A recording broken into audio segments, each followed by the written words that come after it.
Nareo koa hoe manana lista zavatra vidiana foana? Nenay ny papa sy mama manao lista foana zareo. Eno eny?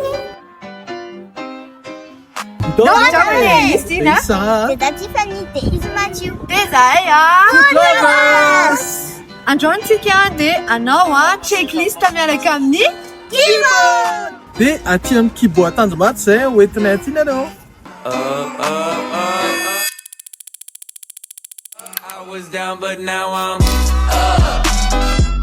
Fanadiovana WC, WC désautorisant faire son azy, papier hygiénique, liquide vaisselle, dia éponge sy fafa tsy maintsy ilaina sac poubelle misolo foana, savony dia misy savony en poudre, savon douche, mousse rasage, brosse douche,